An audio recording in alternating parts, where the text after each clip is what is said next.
according to you. And one of the things we'll be having a look at namhlanje in our current affairs are all the things that are just doing the rounds, and of course making life very interesting for those in the loop. We are those in the loop, and because of our pillars, which are motivation, entertainment, spirituality, and current affairs, this is what allows us to do radio according to you. Let's get into it. A fleeing cash-in-transit robber crashed and died earlier yesterday in Durban. Around 3:45 p.m., Tactical Response Team says it responded to the reports of a cash-in-transit robbery in Doonside Shopping Center, south of Durban. A description of the vehicle was circulated. The cash-in-transit suspect noticed he was being followed and drove off at high speed. After the chase through Feligisi, and the suspect crashed his vehicle, during which he sustained serious injuries. The suspect died a short while later on the scene. A firearm as well as cash taken during the robbery was recovered from the suspect's vehicle. That didn't end up well for him, no matter what. The Central Karoo District Mayor, Gayton McKenzie, is beaming with pride after inmates in his Second Chance program never attempted to escape.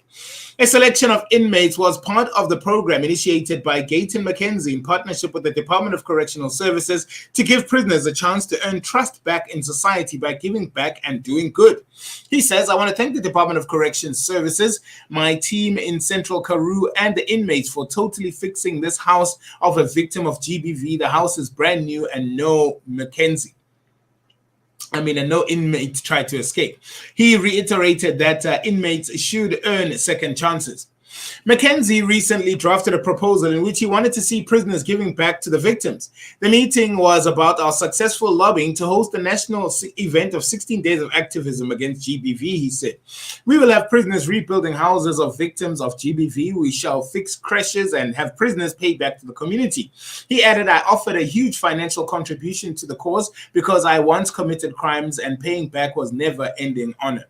The idea of this program is for inmates to use their skills learned in prison to do actual work that will benefit communities. They will do work as a step in paying back their enormous debt to society." He further explained that he also lobbied for building of massive prisons in the Central Karoo, to stimulate the economy and create jobs.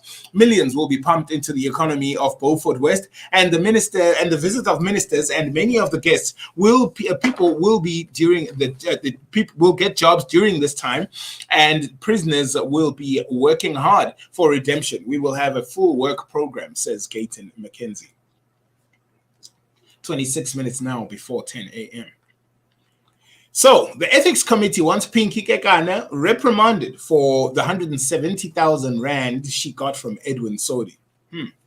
This is the recommendation of Parliament's Joint Committee on Ethics and Members' Interests, which found Kekana guilty of contravening the Ethics Code for failing to declare receipt of for failing to declare receipt of the funds.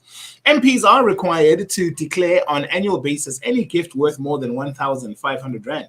The Ethics Committee published on Wednesday state of Kekana's confirmed receipt of the money that made in two payments, 140,000 Rand and then 30,000 Rand in 2017. According to the Zondo Commission, Kekana received the money from Blackhand Diamond Hill joint venture through Sodi without clear evidence that she had provided any goods and or services to justify the payment. She told the Ethics Committee, which has been investigating the matter since June, that she did not intend to mislead Parliament, but she was not aware she had to disclose the money. She had been aware of the disclosure requirements.